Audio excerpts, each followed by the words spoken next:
ndak bareng?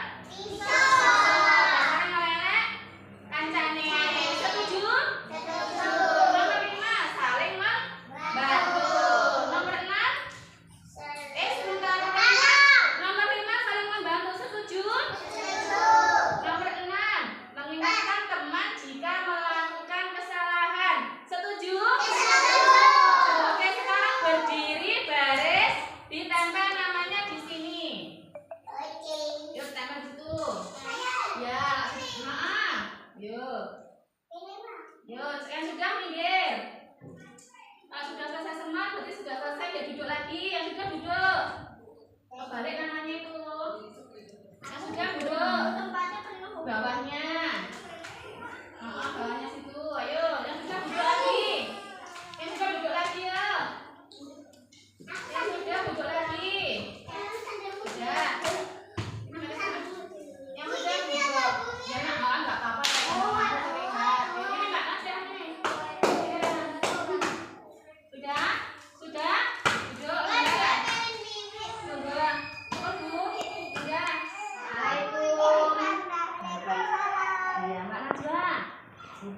Wow, mireng. Nabil matur lek sampeyan ki miso. Nggih. Hah? Jawab nggih. Kenapa Mbak Najwa kok matur-matur? Kok matur jelek kenapa? Niru? Niru manu masih rencane ya. Terus Mbak Najwa. Terus ibu tanya. Ya, terus guru tanya. Ngoten niku? Jelek ya? Jelek. Enggak baik ya? Terus enggak apa-apa ya. Guru yo enten kok koncone sing motor-motor niku enggak apa-apa ya. Tapi sekali aja tuh, nggih. Terus sekarang Bu Guru tanya, Mbak Najwa bisa mau jadi apa? Oh, jadi kayak Bu Guru. Maksudnya kayak Bu Guru, mature kudu sing sae, sing apik ya. Enggak marah matur sing elek. Nggih, Bu marahi muridnya melu-melu. Nggih, ngoten nggih, Mbak Najwa nggih. Nggih, berarti habis ini apa? Matur? Matur sing baik. Nggih. Terima kasih Mbak Najwa nggih. Ya, assalamualaikum.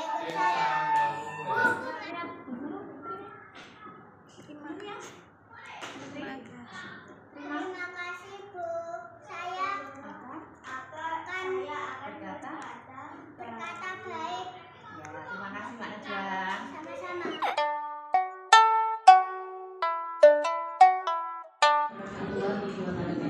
Waalaikumsalam warahmatullahi wabarakatuh. Perkenalkan, nama saya Ani Kurniawati dari TK Dharma Wanita Salam. Ini dari Pulau Tasik, adik kelas ibu kalian jenengan. Tasik juga. Dan ini kalau besar Pak. Dan ini sedanten guru-guru SD terliki, ada juga guru SMP. Saya dari TK sungguh luar biasa sekali. Terima kasih atas waktunya dia menempatkan di sini. Nah, di sini saya akan menyampaikan tentang keyakinan kelas. Pertama, coba dari ibu-ibu, mungkin ibu bapak ada yang mau tentang keyakinan kelas itu nggak? Keyakinan real pun. Keyakinan itu apa sih? Mungkin ada kesepakatan, boleh? Kepercayaan, oke? Keyakinan, ya? Keyakinan itu apa sih?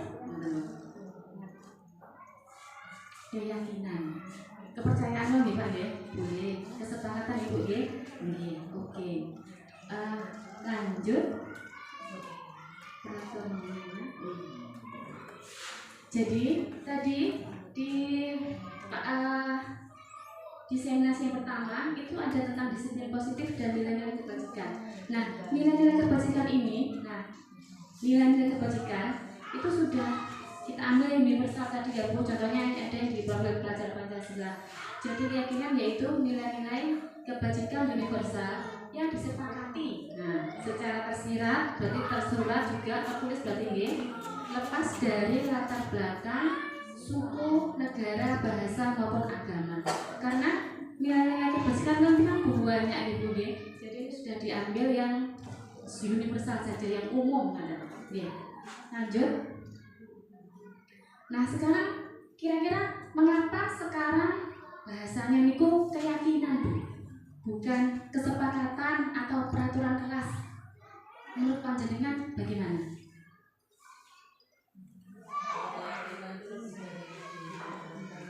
Iya, betul. Karena sudah keyakinan dari diri sendiri, gitu.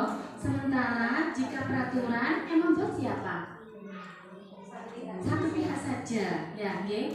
Jadi sekarang itu keyakinan, Bu. Karena jika keyakinan itu nilai-nilai kebajikan ini tadi sudah ditanamkan ke anak, gitu, sudah yakin oh ternyata mandiri itu seperti ini, tanggung jawab seperti ini, anak sudah diyakinkan tentang nilai-nilai tersebut, maka nantinya anak akan sudah ringan menjalani tentang keyakinan kelas ini nanti, sehingga nanti terbentuknya ke disiplin positifnya tadi.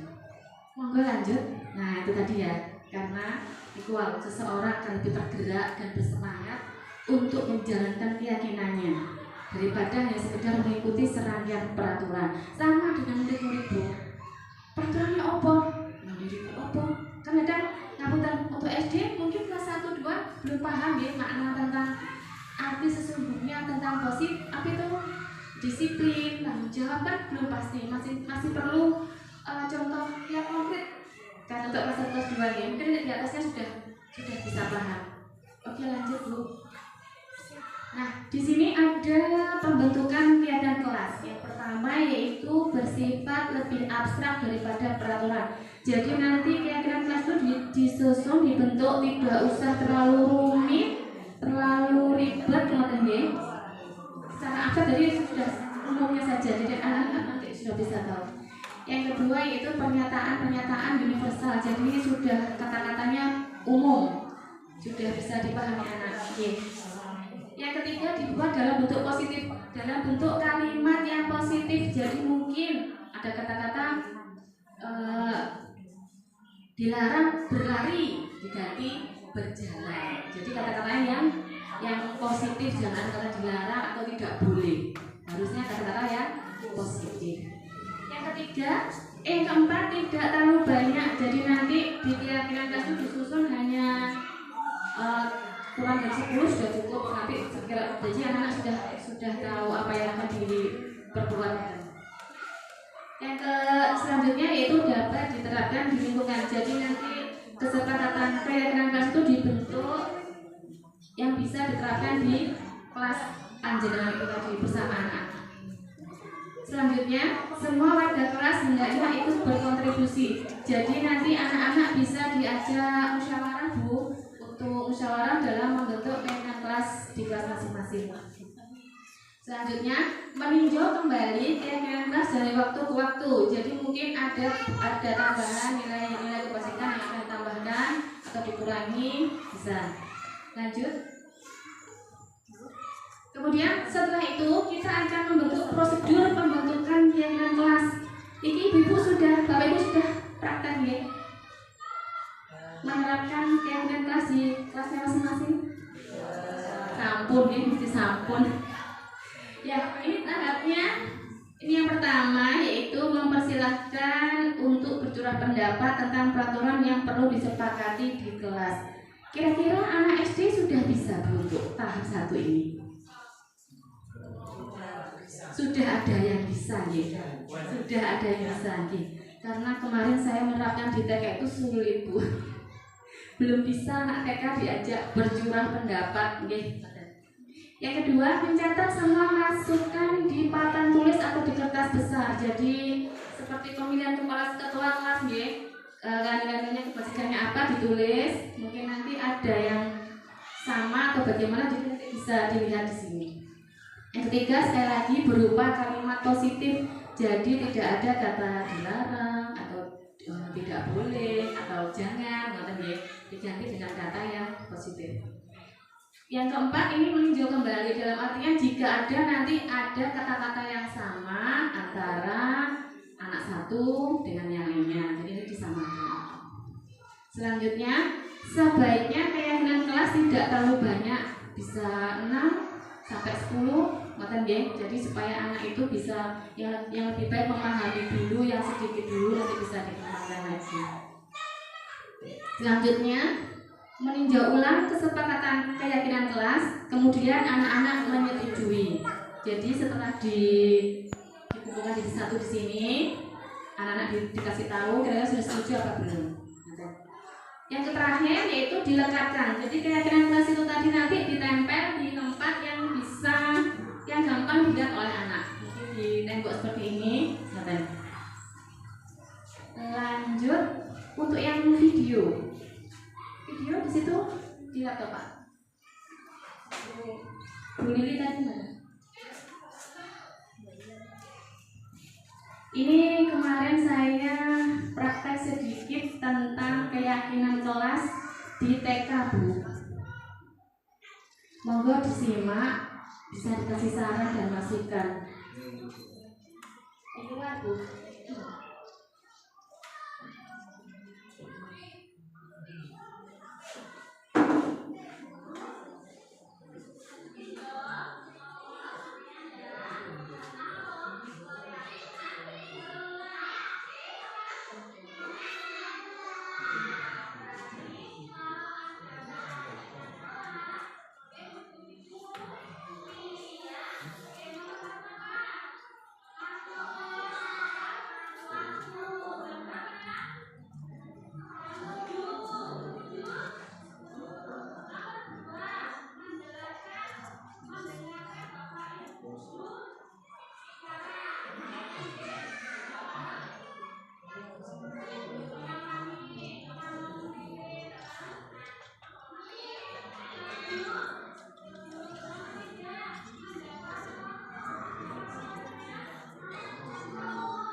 Nah itu tadi praktek keyakinan kelas di TK, Bu. Monggo sarannya dari panjenengan itu apa, kurangnya apa menurut panjenengan?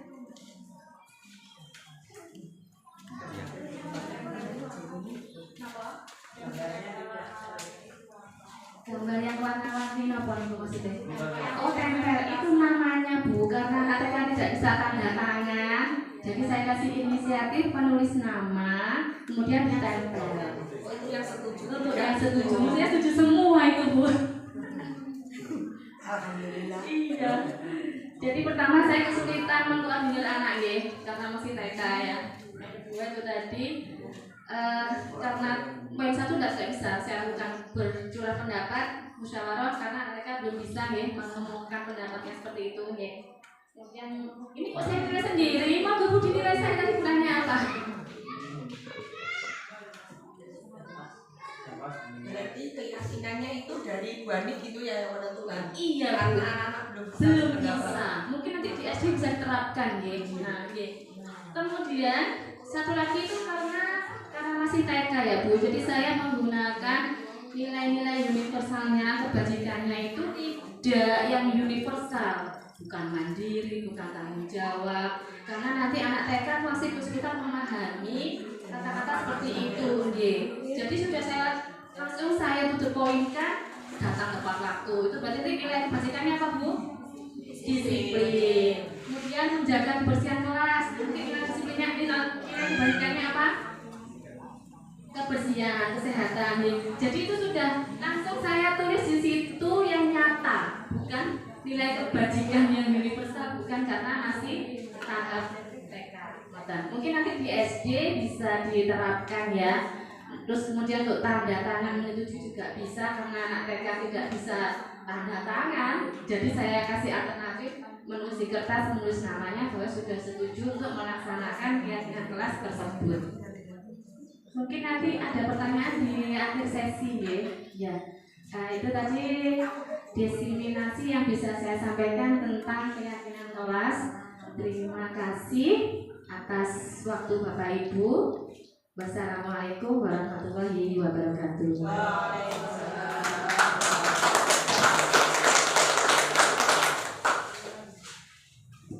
Terima kasih disampaikan. Sungguh luar biasa itu tadi penjelasan. Assalamualaikum warahmatullahi wabarakatuh. Ya, salam bahagia Bapak Ibu semuanya. Yang terhormat Bu Evi Farida selaku pengajar kami. Yang terhormat Bapak Ibu yang sudah tahu semua pada acara diseminasi pada pagi hari ini. Sebelumnya marilah kita memanjatkan puji syukur kehadirat Allah Subhanahu wa Ta'ala karena kita pada pagi ini bisa bertemu di sini dengan sehat walafiat.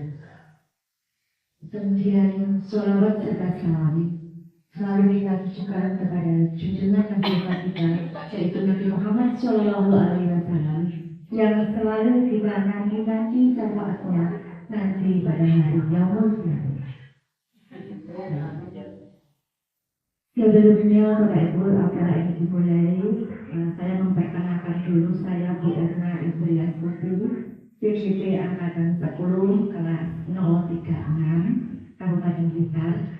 Saya dari SMP Wonojati Bapak Ibu. Tapi pemerintahan tahun depan. Kemudian sudah gitu. Ini kemudian di sini nanti Bapak Ibu kita praktik baik belajar bersama. Ya. Jadi saya di depan ini tidak saya menggurui Bapak Ibu bosan, ya kita belajar bersama.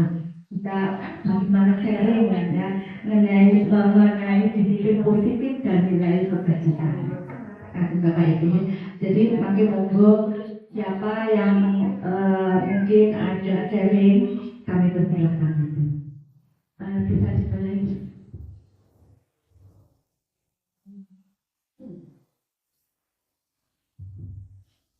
Disiplin positif ini kebagian positif dan nilai-nilai kebajikan yang ayatnya. Dari kata disiplin ini coba dari Bapak Ibu semua itu apa yang berada di benak pikiran panjenengan itu ya? Disiplin. Peraturan sakit, peraturan sakit. Kenapa kali Bapak itu berkaitan dengan disiplin, peraturan, menaati aturan, sakit. Bahkan ada disiplin politik kita bukan kaitannya dengan hukuman. Ada kaitannya dengan hukuman. Padahal kata disiplin ini berbeda sekali dengan kata hukuman. Ya, jadi kata hukuman itu cukup berbeda. Jangan sampai kata hukuman itu ada dalam kita mendisiplin anak. Kata hukuman itu alternatif terakhir saja. Ya, ngaten. Jadi jangan sampai itu kalau alternatif terakhir tidak ada ya kita hukuman atau bahkan bila perlu tidak digunakan sama sekali. Ngaten nggih. Ya. Lanjut. Sekarang tujuan disiplin positif, yaitu menanamkan motivasi pada murid kita untuk menjadi orang yang mereka inginkan dan menghargai diri mereka sendiri dengan nilai-nilai yang mereka percayai sesuai dengan nilai-nilai kebajikan. Dari tujuan disiplin mereka, Bapak Ibu, ya, menanamkan motivasi. Kita menanamkan motivasi, memberi motivasi kepada anak. Bagaimana anak kita menjadi orang yang sebenarnya, yang mempunyai begitu yang baik. Dan terus selanjutnya,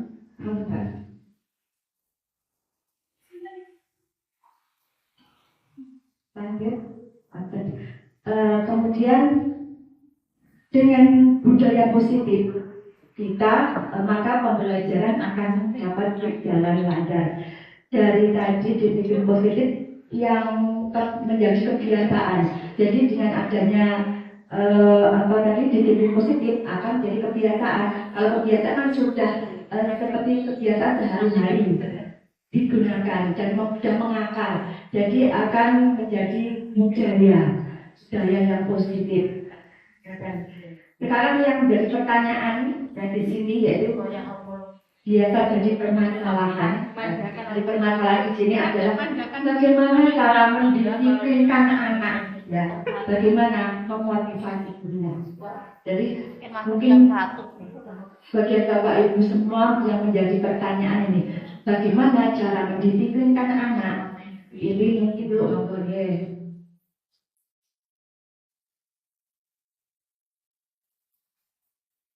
Kasih dan waktu yang diberikan kepada saya. Kalau pengalaman saya TK mendisiplinkan anak itu butuh kesabaran, karena anak itu kan masih semaunya sendiri, masih sulit diajak komunikasi. Jadi kita kalau mendisiplinkan itu harus mendengarkan apa dulu keinginannya, menuruti apa keinginannya dulu, kemudian kita harus ekstra sabar. Setelah biasanya anak kan menangis, kalau kita beri agak keras itu menangis, kemudian kita redam emosinya dulu, kemudian kita beri nasihat pelan-pelan. Setelah dia merasa senang atau merasa enjoy, baru dia bisa dengan mudah kita disiplinkan. Gitu Bu Irna. Terima kasih. Terima kasih Bu Yandu. Perkataan singkat tadi dari anak TK ya Bapak Ibu. Jadi kita harus menuntun, ya, menuntun apa maunya dulu lah. Nanti lama-kelamaan mau mengikuti apa yang kita harapkan. Dan jadi menuntun sesuai dengan filosofi Ki Hajar Dewantara, menuntun anak. Lanjut ya, ini menurut Ki Hajar Dewantara itu di mana ada kemerdekaan, di situ ada disiplin yang kuat. Sesungguhnya disiplin itu bersifat self disiplin, yaitu kita sendiri yang mewajibkan diri kita dengan sekeras-kerasnya. Tetapi itu sama saja, sebab jika kita tidak cakap melakukan self disiplin, wajiblah bagi penguasa lain untuk mendisiplinkan kita. Jadi menurut Ki Hajar Dewantara, disiplin itu sebenarnya itu seharusnya timbul dari diri kita sendiri, jangan dari orang lain. Kalau timbul dari diri sendiri, maka itu akan bagaimana ya, sesuai dengan hati nurani kita. Jadi tidak ada orang lain atau pihak lain yang akan mendisiplinkan kita. Nah, Bapak Ibu, ya, itu jadi untuk menuju merdeka, anak yang merdeka itu melalui tahapan-tahapan harus disiplin diri yang kuat. Menuju anak yang merdeka dalam pembelajaran itu harus melalui disiplin yang kuat. Nah, disiplin yang kuat ini harus dimotivasi internal. Motivasi internal itu motivasi dari dalam diri anak itu sendiri. Kalau kita jangan motivasi yang eksternal. Mengapa kok ngatain Bapak Ibu?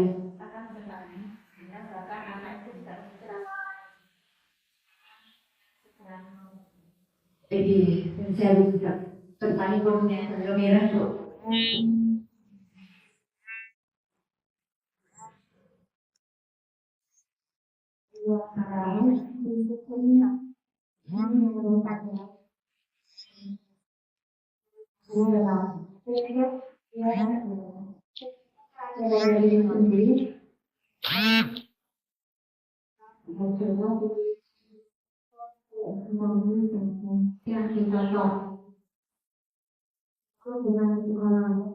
Dia karena memiliki rasa tanggung jawab, saya ke sekolah dan saya harus kurang memperoleh ilmu. Dia akan berangkat lebih awal, dia akan mengerjakan tugas-tugasnya sesuai dengan kesepakatan yang ada di sekolah tersebut. Itu Bu. Terima kasih Bu, kasih aplaus. Terus saya ikut dari Raja Saru, aku dari Tepang Bu. Ya, jadi motivasi internal itu sangat bagus sekali untuk anak-anak ya. Kalau motivasi eksternal, sebagai contoh dengan diiming-imingi dapat hadiah, ya dapat hadiah, dapat apa. Jadi motivasi eksternal itu seandainya hadiahnya sudah habis, ya kembali lagi. Kata jadi kalau disiplin motivasi internal itu kan sudah dari hati nuraninya sendiri anak tersebut. Jadi uang spek sudah merekat, sudah ya, jadi tidak tergoyah dengan seandainya hadiahnya habis, baik itu terus berlaku terus yang motivasi internal. Nah, Bapak Ibu ya, belajar. Orang yang memiliki disiplin diri berarti mereka bisa bertanggung jawab terhadap apa yang dilakukan mereka berdasarkan tindakan mereka pada nilai-nilai kebajikan universal. Ya, jadi juga kalau mempunyai disiplin diri apalagi tadi dimotivasi internal itu berarti mereka bisa bertanggung jawab. Sudah bisa bertanggung jawab terhadap apa yang dilakukan. Lanjut. Nilai kebajikan universal harus menjadi landasan atau payung besar di setiap perilaku. Jadi nilai kebajikan itu bisa berupa keadilan, apalagi Bapak Ibu, memiliki tanggung jawab, jujur, rasa syukur, berprinsip, integritas, kasih sayang, rajin, berkomitmen, percaya diri, dan kesabaran, keamanan, dan lain-lain. Nah, kalau ini sudah melekat pada diri tiap orang, anak-anak, nilai kebajikan yang universal menjadi landasan yang ada payung yang paling besar. Bisa dilanjut. Nah, nilai kebajikan yang biasanya tertanam pada anak-anak Indonesia seperti pada tertera di depan, yaitu profil pelajar Pancasila. Itu harus kita monggo kepada Bunda Leni yang bersilakan.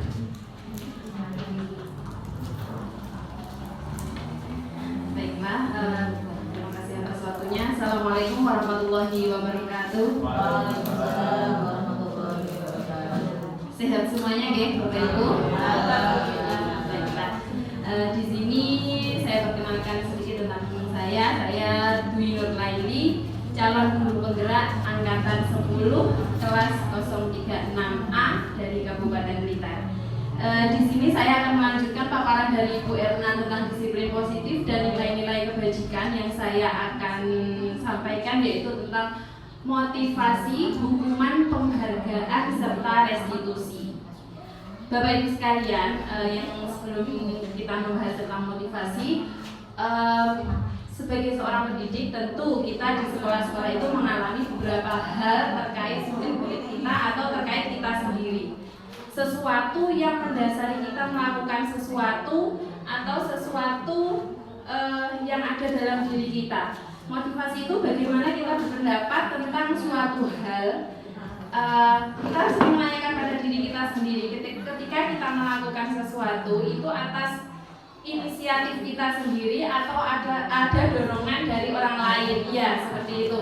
Mungkin Bapak Ibu juga pernah mengalami ketika kita berada di suatu posisi, kemudian kita harus melakukan sesuatu itu bisa berdasarkan hal-hal di luar kita, misalkan seperti ini. Apakah kita melakukan sesuatu itu karena kita ingin dipuji? Atau kita takut melakukan sesuatu itu karena akibat mungkin ada ancaman dari hal lain atau ada adanya hukuman, benar ya. Mungkin kita melakukan sesuatu itu karena ada hukuman atau karena ada penghargaan. Nah, itu merupakan motivasi yang mungkin nanti akan kita bahas.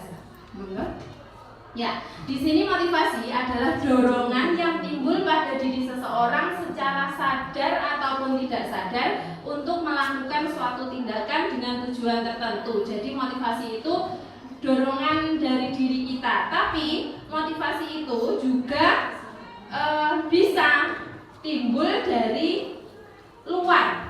Ya, seperti itu. Sebagaimana dijelaskan oleh Dan Gozen dalam bukunya Restructuring School Discipline, ternyata ada 3 macam motivasi dalam atau yang mempengaruhi perilaku manusia. Monggo slide selanjutnya.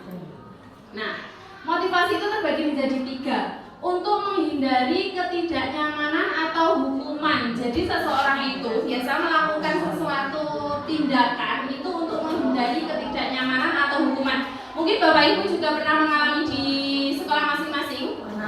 Ya, anak-anak kita mungkin melakukan sesuatu itu karena takut dengan gurunya. Lah, benar. Atau mungkin mereka takut kalau dihukum, mereka akan melakukan sesuatu karena mereka nanti mendapatkan hadiah, seperti itulah.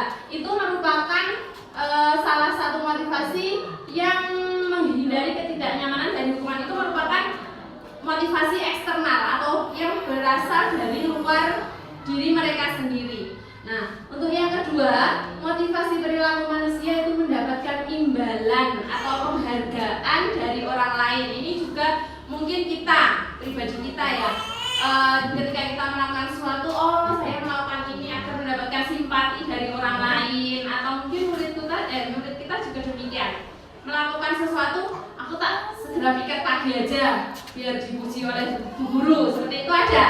Murid-murid yang ada yang mereka itu melakukan sesuatu karena ingin dipuji atau ingin mendapatkan penghargaan dari orang lain. Itu juga merupakan motivasi eksternal ya, yang dari luar diri mereka sendiri. Untuk yang ketiga, motivasi perilaku manusia untuk menghargai diri sendiri dengan nilai-nilai yang dipercayai. Lah, ini salah satu motivasi yang harus kita bentuk kepada anak didik kita. Selain itu juga kita, pribadi kita juga seharusnya memiliki motivasi ini, yaitu motivasi internal. Karena dengan motivasi internal, Bapak Ibu, kita akan melakukan sesuatu itu dengan sukarela. Nah, murid-murid kita pun demikian, ketika memiliki motivasinya itu dalam diri mereka akan sukarela. Mereka juga akan bertanggung jawab terhadap apapun yang mereka lakukan tanpa memperhatikan hukuman ataupun penghargaan. Mereka tidak akan memikirkan hal itu. Mereka akan tetap melakukan sesuatu yang menurut mereka itu benar dan disertai dengan rasa tanggung jawab juga. Nah, selanjutnya. Nah, apa itu motivasi itu tadi? Tujuannya untuk apa? Dari disiplin positif untuk menanamkan motivasi pada murid, menjadikan orang yang mereka hargai sesuai diri mereka dan nilai-nilai yang mereka percaya.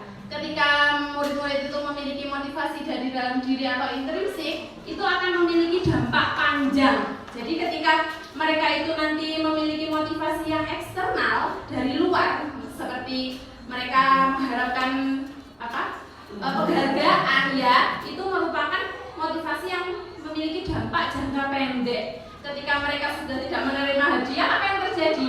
Mereka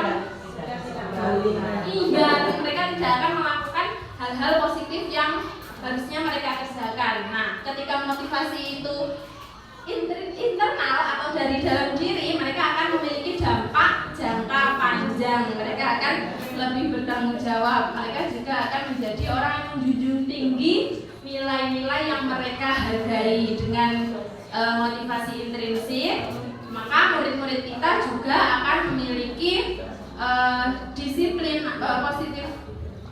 positif yang akan menjadi bekal mereka ketika mereka sudah dewasa.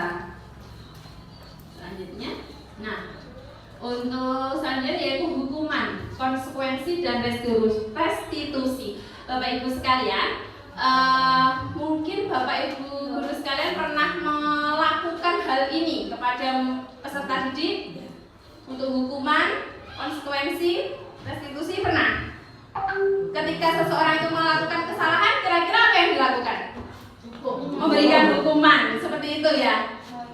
Mengingatkan ya. Oh benar. Maka ketika seseorang itu melakukan kesalahan, apa yang harusnya kita lakukan? Nah, di sini akan kita bahas.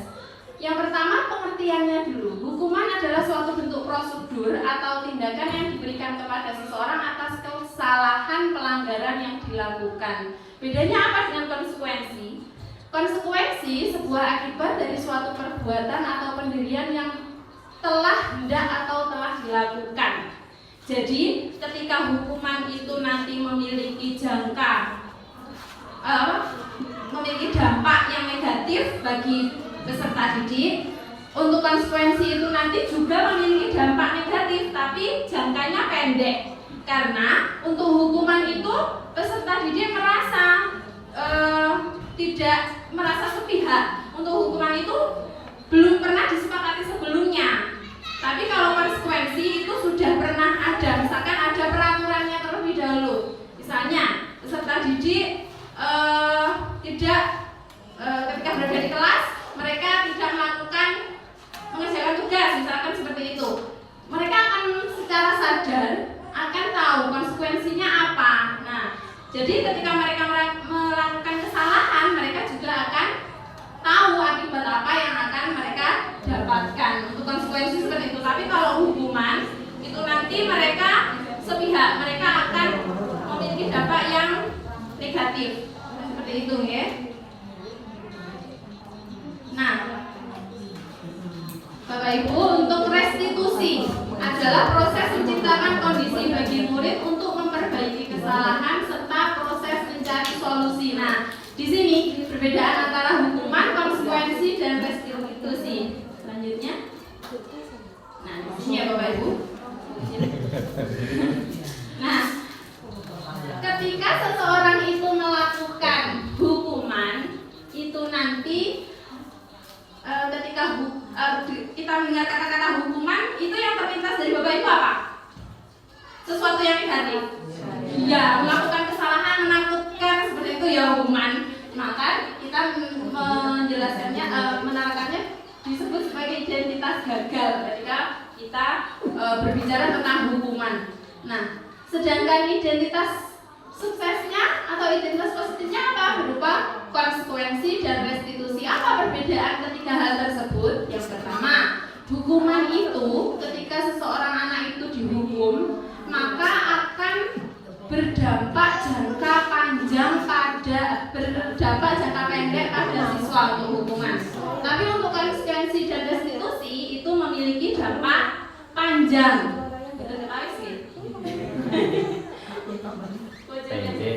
Nah, karena dampak dari hukuman, mereka akan membenci peraturan. Seorang siswa yang pernah kita hukum, mereka akan memiliki rasa dendam. Meskipun mereka melakukan, misalkan kita hukum, dia lari, dia melaksanakan, tapi sebenarnya dia akan dampaknya itu nanti si siswa akan memiliki catatan di dalam memorinya, akan terus benci gitu ya. Untuk hukuman seperti itu. berbeda dengan konsekuensi. Ketika konsekuensi itu mereka akan menghormati kesepakatannya itu tadi karena sudah dibuat, oh saya melakukan ini, seperti itu, okay, betul. Jadi ketika yang terkait kesepakatan atau konsekuensi, mereka tidak akan sama dengan hukuman. Ketika hukuman mereka memiliki dampak tetap ingat dan benci, tapi ketika konsekuensi mereka akan menyadari, oh iya memang saya melakukan kesalahan karena kesepakatan yang telah kita buat kemarin itu memang seperti itu ya. Untuk restitusi, yaitu murid atau anak akan menghormati dirinya dan orang lain. Nah, seperti itu. Lanjut. Ini Bapak Ibu, perbedaan antara hukuman dan konsekuensi. Berarti kalau hukuman itu nanti tidak terencana atau tiba-tiba, tidak tahu apa yang akan terjadi dan tidak dilibatkan. Misalkan ketika seseorang guru itu melakukan hukuman, tidak akan meminta pertimbangan dulu terlebih dahulu. Sama mau tak kapak nih seperti itu. Hukuman mereka tidak mendapatkan kesempatan. Tapi kalau konsekuensi berbeda. Sudah terencana atau sudah disepakati dan sudah dibahas, maka ketika seorang anak didik itu mendapatkan konsekuensi, maka mereka akan melaksanakannya karena mereka telah menyepakati sebelumnya. Pada hukuman itu satu arah, pihak guru memberikan dan murid hanya menerima. Jadi ketika hukuman itu mereka merasa sebagai korban, ngoten nggih, hukuman. Tapi kalau konsekuensi mereka punya dua arah atau kesepakatan yang telah dibuat tadi. Umumnya konsekuensi itu dibuat oleh pihak guru dan murid sudah mengetahui sebelumnya konsekuensi yang diterima bila ada pelanggarannya. Untuk hukumannya yang diberikan bisa berupa fisik atau psikis, ya. Untuk konsekuensi, murid tidak dibuat tidak nyaman untuk jangka waktu pendek. Sebenarnya ketika konsekuensi itu mereka juga akan menerima akibat, tapi mereka memiliki jangka pendek, tidak akan karena mereka tahu tadi konsekuensi itu nanti ada kesepakatan sebelumnya. Lanjut. Nah, selanjutnya dihukum oleh penghargaan. Kok bisa? Penghargaan itu kok bisa menghukum? Terus nih Bapak Ibu ada yang bisa menjelaskan kenapa kok penghargaan kok menghukum? Harusnya penghargaan itu kan membuat seseorang itu rasa senang, bahagia, betul nggih? Kenapa kok penghargaan itu dihukum oleh penghargaan? Seperti ini ya. Nah, Alfikon itu mengemukakan penghargaan maupun hukuman adalah cara-cara mengontrol perilaku seseorang yang menghancurkan potensi untuk pembelajaran yang sesungguhnya. Menurut Kohn, secara ideal tindakan belajar itu sendiri adalah penghargaan yang sesungguhnya. Jadi kita sebagai pendidik sebenarnya tidak melulu kita harus memberikan penghargaan kepada siswa atau hadiah-hadiah seperti itu. Jadi apa akibatnya jika kita melakukan atau pemberian hadiah atau penghargaan kepada siswa? Monggo selanjutnya. Nah, ini tindakan memberi penghargaan yang dinilai sama dengan menghukum. Seperti ini. Pengaruh jangka pendek dan jangka panjang. Jadi ternyata ketika kita itu memberikan seorang anak didik kita itu penghargaan, mereka akan memiliki pengaruh jangka pendek dan jangka panjang. Jangka pendeknya seperti apa? Ketika seorang anak itu mendapatkan penghargaan, mereka tidak mau memikirkan apa selanjutnya yang akan dilakukan. Jadi memiliki dampak jangka pendek. Penghargaan juga tidak akan efektif ketika sesuatu itu dilakukan tanpa kesadaran diri, karena mereka itu nanti akan memburu atau mengejar imbalan. Mereka tidak akan fokus pada diri mereka sendiri. Semua saya kerjakan karena mendapatkan penghargaan. Mereka tidak akan efektif. Yang ketiga, penghargaan itu merusak hubungan. Kok bisa, Bu? Kok bisa penghargaan itu merusak hubungan? Misalkan ya, ada anak yang pandai, ada anak yang kurang pandai. Ketika kita sebagai guru ya, kita memberikan penghargaan kepada anak yang pandai, anak yang kurang pandai itu nanti apa yang mereka rasakan? Seperti itu. Jadi hubungan antara si pandai dan kurang pandai itu tadi tidak akan harmonis ketika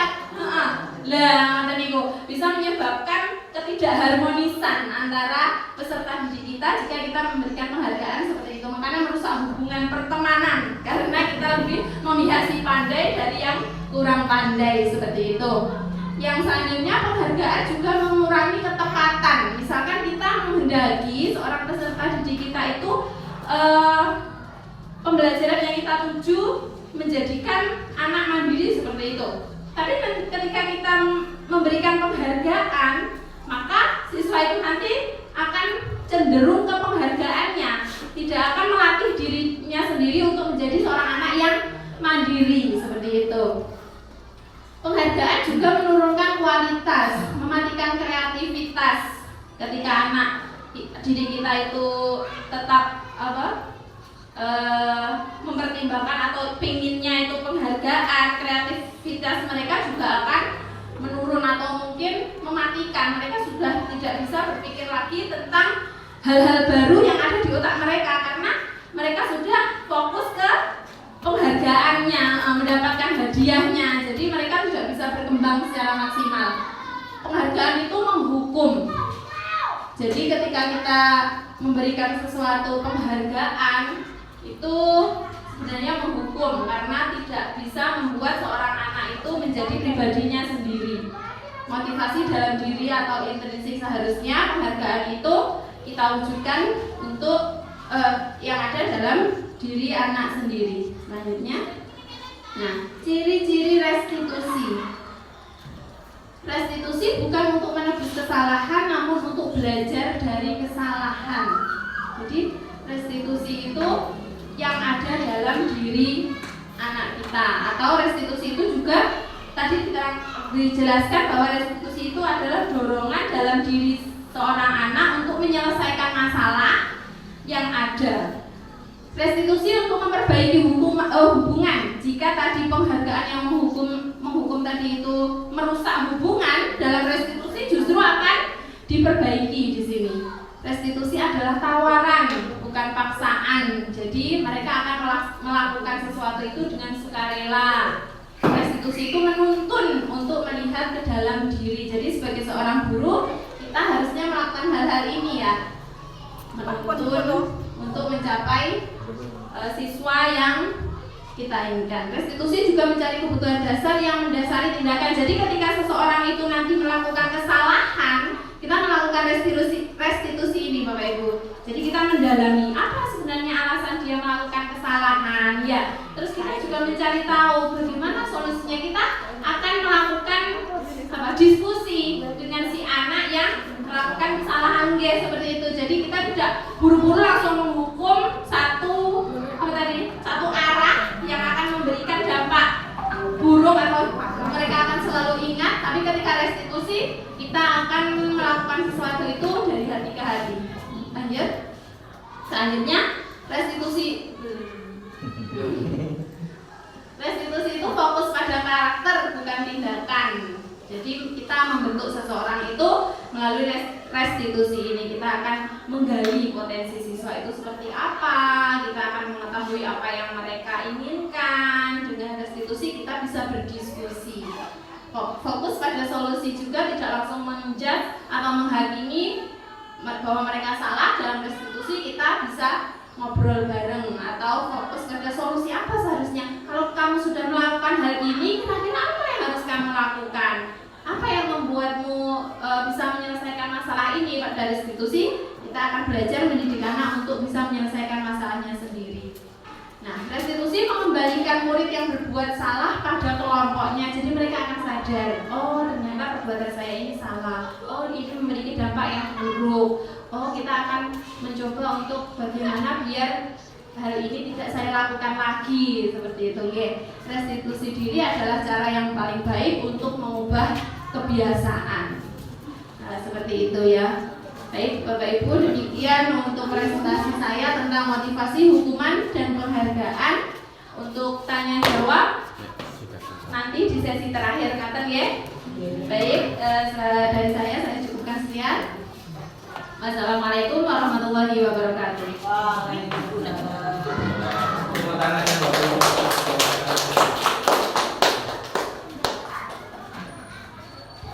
Sudah luar biasa. Kita komplit Bapak Ibu. Kita komplit paketnya, ada dari SMP, dari SD, dari TK, semua punya pengalaman sekolah abal-abal, sekolah yang keberangas ini. Oke, marilah kita simak bersama materi diseminasi dari Bunda kita. Bunda Yadi Aziza, dipersilakan.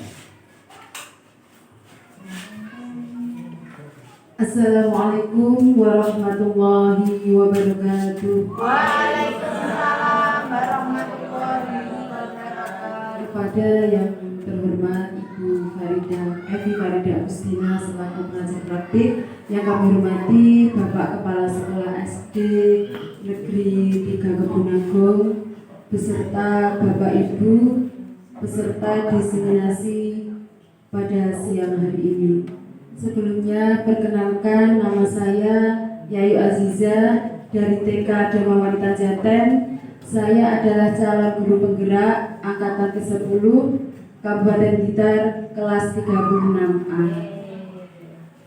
Di sini saya akan berbagi praktek baik tentang materi budaya positif dengan kebutuhan dasar manusia, yang mana dengan memahami kebutuhan dasar manusia itu akan mempermudah kita untuk menerapkan budaya positif di sekolah kita.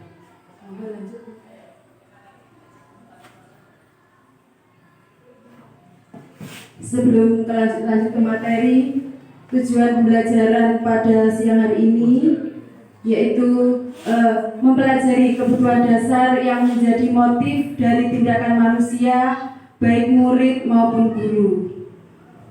Jadi dengan mengetahui kebutuhan dasar, kita mengetahui alasan dari tindakan atau perilaku murid kita. Kemudian menganalisis dampak tidak terpenuhnya kebutuhan dasar terhadap pelanggaran peraturan dan tindakan yang tidak sesuai dengan nilai kebajikan. Selanjutnya, mengidentifikasi peran sekolah dan guru dalam upayanya menciptakan lingkungan belajar dan pemenuhan kebutuhan anak yang beragam.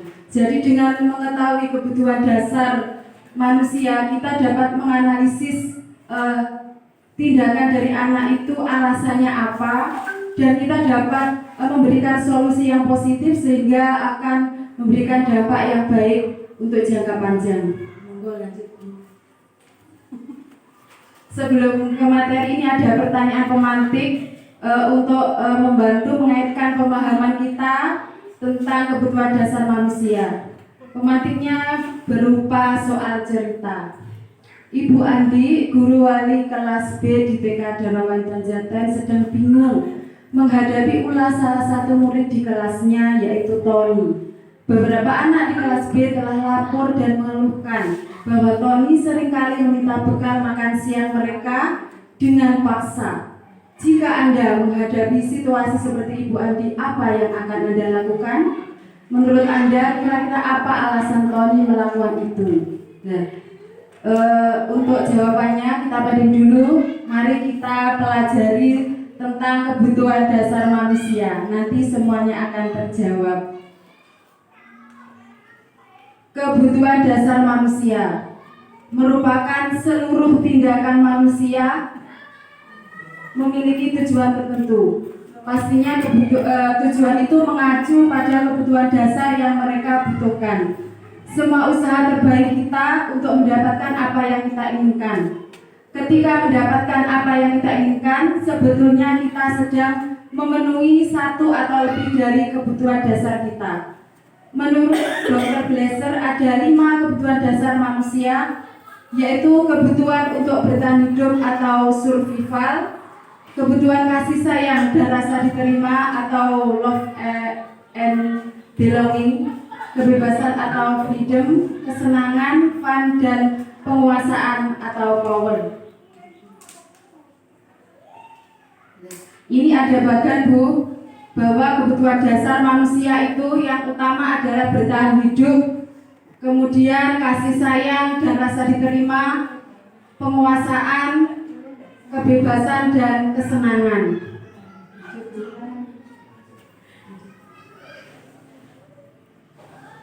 Yang pertama yaitu kebutuhan bertahan hidup. Kebutuhan bertahan hidup atau survival itu adalah kebutuhan yang bersifat fisiologis untuk bertahan hidup, seperti misalnya kesehatan, rumah, dan makanan. Selain kebutuhan fisiologis berupa kebutuhan biologis sebagai bagian dari proses reproduksi untuk tetap bertahan hidup, dan komponen psikologis meliputi kebutuhan akan perasaan aman. Kemudian kita kembali kepada kasus tadi, Tony yang suka meminta bekal temannya. Tadi apabila ibu guru tadi bertanya kepada Tony alasannya kenapa suka meminta bekal temannya, jika jawaban Tony ketika ditanya Bu Andi adalah karena lapar dan orang tuanya tidak membawakan bekal, maka kebutuhan dasar yang sedang berusaha dipenuhi Tony adalah kebutuhan untuk bertahan hidup. Jadi berbagai alasan ya Bu. Kalau kita tanya, ketika menjawab karena ibunya lupa tidak membawakan bekal, berarti sebenarnya Tony tadi melakukan hal itu karena ingin memenuhi kebutuhan dasarnya akan kebutuhan bertahan hidup. Seperti itu. Selanjutnya, yang kedua yaitu kebutuhan kasih sayang dan rasa diterima atau kebutuhan untuk diterima. Kebutuhan ini dan tiga berikutnya adalah kebutuhan psikologis. Jadi kebutuhan yang tidak tampak atau perasaan, sifat perasaan. Kebutuhan untuk disayangi dan diterima meliputi kebutuhan akan hubungan dan koneksi sosial, kebutuhan untuk memberi dan menerima kasih sayang, dan kebutuhan untuk merasa menjadi bagian dari suatu kelompok. Jadi ingin dianggap, ingin diterima, ingin diperhatikan. Jadi apabila Tony tadi ketika ditanya itu alasannya mengambil bekal temannya karena dia merasa senang temannya jadi memperhatikan Tony, ya. Kancane temannya itu lapor kepada bu gurunya, kemudian bu gurunya lapor kepada ibunya. Tony di sekolah itu sering membuat ulah seperti ini. Berarti Tony itu kebutuhannya adalah kebutuhan kurang kasih sayang. Berarti seperti itu. Jadi dia butuh perhatian, makanya di sekolah dia melakukan hal seperti itu, melakukan tindakan yang melanggar peraturan. Kemudian selanjutnya penguasaan atau kebutuhan pengakuan atas kemampuan.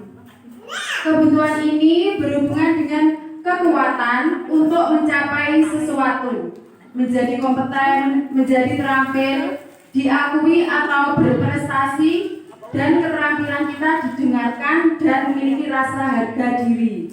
Kebutuhan ini meliputi keinginan untuk dianggap berharga, bisa membuat perbedaan, diakui, dihormati, dan keinginan untuk meninggalkan pengaruh. Nah, kita kembali lagi ke kasus tadi.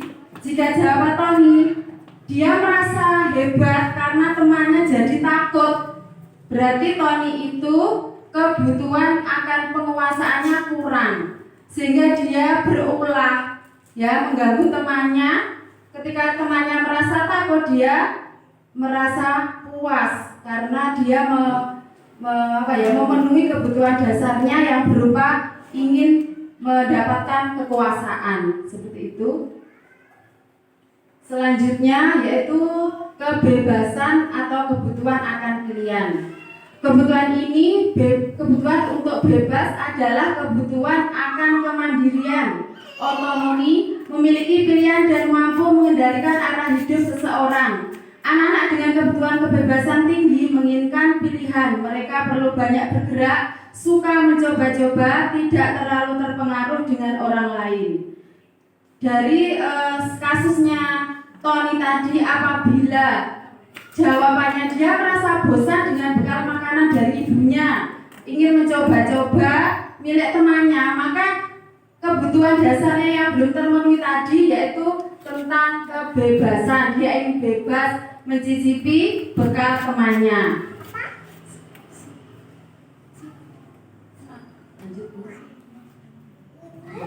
Kesimpulan, semua orang senantiasa berusaha untuk memenuhi kebutuhannya dengan berbagai cara. Bila mereka tidak mendapatkan kebutuhannya dengan cara yang positif, mereka bisa melanggar peraturan atau melakukan hal-hal yang tidak sesuai dengan nilai-nilai kebajikan. Jadi ya, kalau di sekolah itu ada tindakan murid kita yang melanggar peraturan, kalau kita sudah memahami tentang kebutuhan dasar manusia, tentunya kita bisa menganalisis apakah alasan mereka melakukan itu. Ketika kita mengetahui alasan mereka, kemudian bisa memenuhi kebutuhan dasar mereka, akhirnya kita bisa membantu mereka mencari solusi atas masalah mereka. Akhirnya untuk jangka panjangnya kita akan memberikan pengalaman baru, memberikan pengajaran kepada mereka agar mereka bisa memahami tentang budaya positif yang dilakukan selama dia belajar. Misalnya sebagai guru, tugas kita mengarahkan, memberi peluang kepada murid untuk memenuhi kebutuhan dasar mereka. Misalnya apabila di sekolah itu ada anak yang secara akademik itu sudah lebih, mungkin yang lain yang belum memiliki kelebihan di bidang akademik mungkin akan merasa minder. Nah, kita bisa mengalihkan apakah talenta yang dia miliki, misalnya di bidang olahraga atau keterampilannya lain, jadi dia tidak merasa minder. Akhirnya kebutuhan dasarnya itu terpenuhi. Akhirnya dia akan menjadi manusia yang hebat dan sukses. Nah, Dr. Glaser menyatakan bahwa kapasitas untuk berubah ada di dalam diri kita. Jika mengidentifikasi kebutuhan apa yang mendorong perilaku kita, maka perubahan perilaku positif dapat dimulai dengan mencari solusi untuk memenuhi kebutuhan tertentu dengan cara yang positif. Jika penanganan kita salah, maka mungkin saja nanti akan membawa pengaruh yang buruk bagi dia. Mungkin dia akan merasa tertekan atau mentalnya akan menjadi rusak dan sebagainya. Demikian Bu pemaparan dari saya, ada kurang lebihnya mohon maaf. Kami akhiri, wassalamualaikum warahmatullahi wabarakatuh.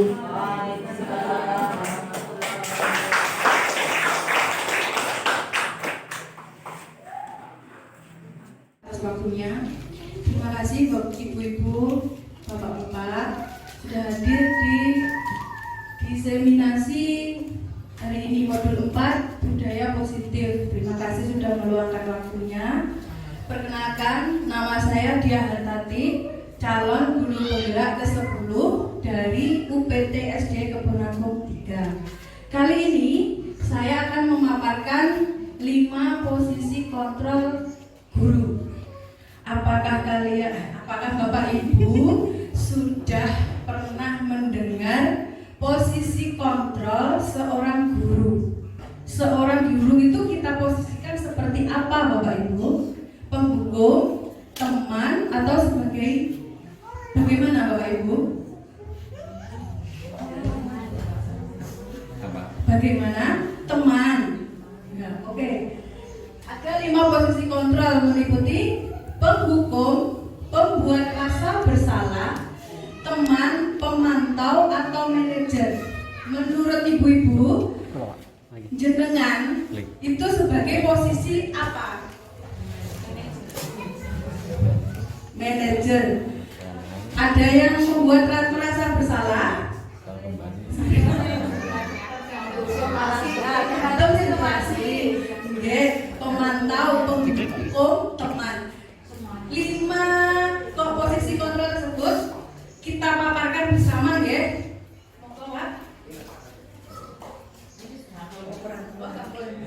Sebagai penghukum, bersuara tinggi, tubuh mata melotot dan jari menunjuk-nunjuk menghardik. Contohnya, terlambat lagi. Itu ya. Selalu datang terlambat. Kapan bisa datang tepat waktu? Konsekuensinya bagaimana, Bu? Bagaimana kira-kira? Kalau jenengan sebagai penghukum anak yang terlambat sampai telat terus ini apa toh? Bagaimana ya kira-kira? Anak itu takut atau bagaimana ya? Beda-beda reaksi Bu tergantung muridnya. Lek yuk dari jenengan pripun, Bu? Ada yang takut, ada yang tidak. Selanjutnya hasilnya bagaimana kalau kita menjadi seorang yang penghukum?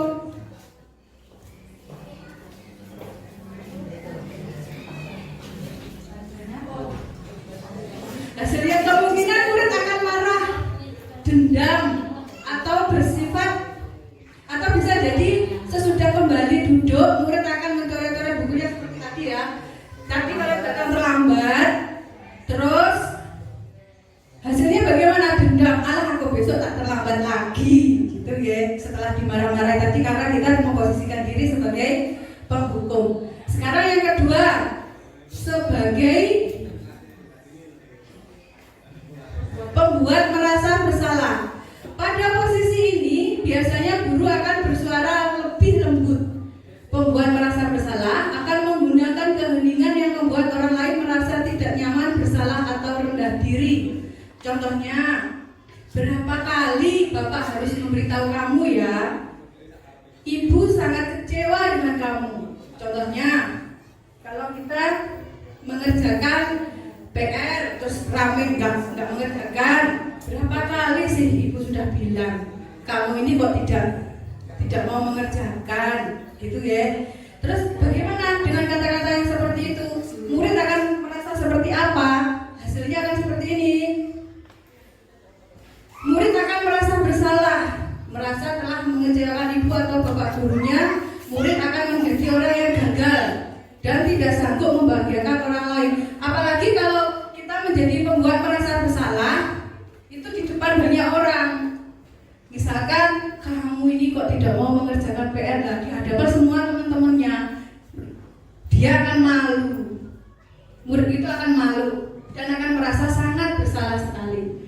Selanjutnya, posisi yang ketiga, sebagai teman. Nah, sekarang yang Bapak Ibu tadi ungkapan tadi, kalau kita sebagai guru memposisikan sebagai teman, saya pasti memposisikan sebagai teman itu bagaimana? Sebenarnya menjadi teman itu baik, tapi nih kita lihat, guru pada posisi ini tidak akan menyakiti murid, namun akan tetap berupaya mengontrol murid melalui persuasi. Posisi teman pada guru bisa negatif ataupun positif. Positif di sini berupa hubungan baik yang terjalin antara guru dan murid. Contohnya seperti ini. Le, sini yo le, karo aku sini lo, duduk-duduk di sini tak kasih jajan gitu. Seperti teman atau kita. Nah, itu teman nanti merasa murid tersebut, alah aku boleh cedek bu dia, cedek bu iki pasti dhewe jajan gitu. Jadi dia menjaga atau istilahnya, ya. Bila kita sebagai seorang teman, hasilnya murid akan merasa senang dan akrab dengan guru. Itu dampak positifnya. Dampak negatif, merasa mengandalkan guru tersebut untuk membantunya. Contoh lagi, kalau misalkan nggak ada PR, terus tidak mengerjakan, alah dia diam aja, nanti dikasih tahu gitu. Itu dampak negatifnya. Nah, sekarang berikutnya, posisi kontrol sebagai pemantau. Pemantau itu kita memantau anak didik kita seperti apa. Memantau berarti mengawasi. Pada saat kita mengawasi, kita bertanggung jawab atas perilaku. Perilaku anak, misalkan kok sering lari-larian di kelas itu bagaimana? Kita pantau, apakah di rumah itu tidak punya mainan, apakah di rumah itu selalu bertengkar dengan adiknya. Posisi kita sebagai pemantau itu seperti itu.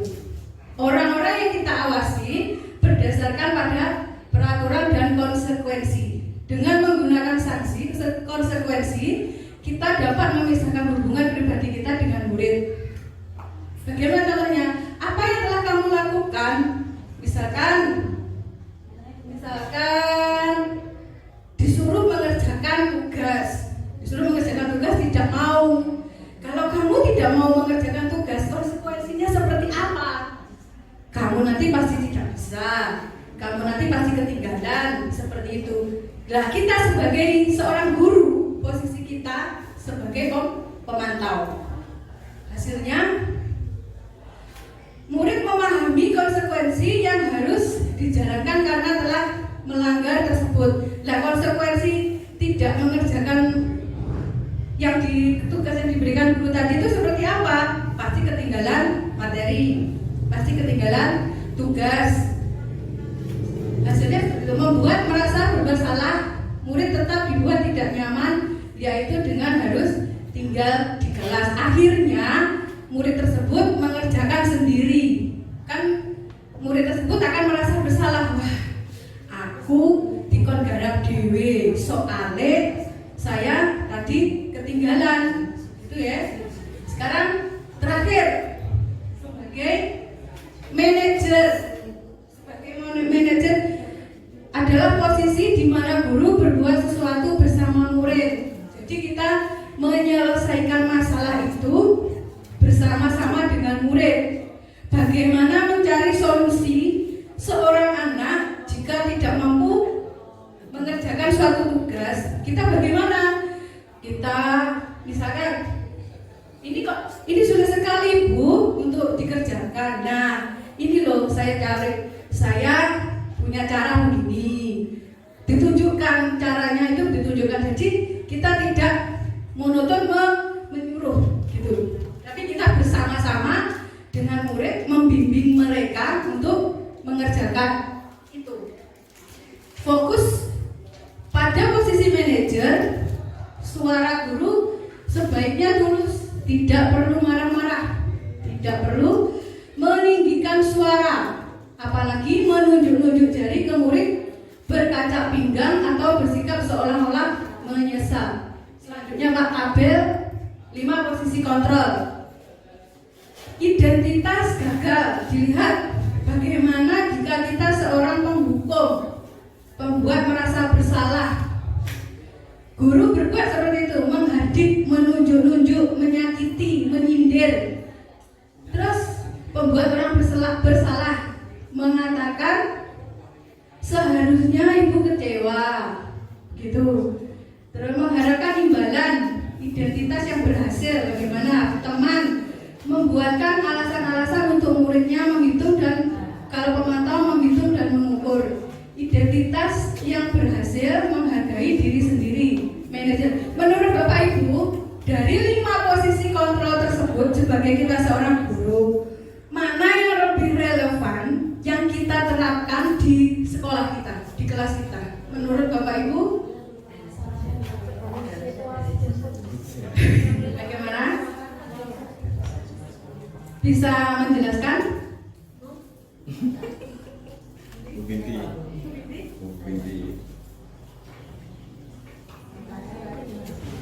Posisi kita sekolah di kelas menurut 5 posisi kontrol itu. Sebenarnya yang paling relevan yang bagaimana? Kalau menurut saya yang seharusnya kita laksanakan sebagai seorang guru adalah yang kelima, Bu, manajer. Mengingat ketika anak-anak melakukan kesalahan, kita ada sesi diskusi. Tadi sudah Bu Diah jelaskan bahwa kalau kita berposisi sebagai manajer, maka anak-anak akan kita tanyai, kenapa melakukan seperti ini, apa alasannya. Terus kita anak-anak mencari solusi. Tindakan apa yang akan kamu lakukan supaya kesalahan tersebut tidak diulangi lagi dan sebagainya. Terima kasih, beri tepuk tangan. Terima kasih Bu.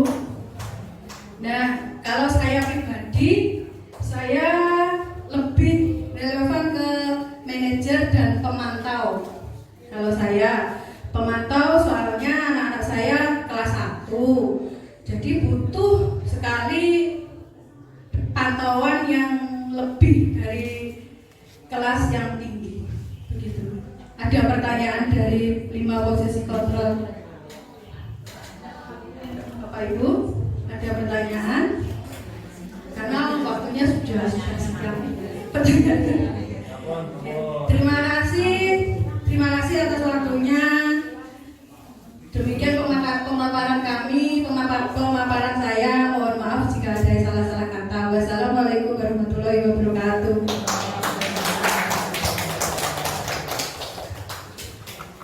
Terima kasih menjadi nanti atas pemaparan tentang 5 posisi kontrol.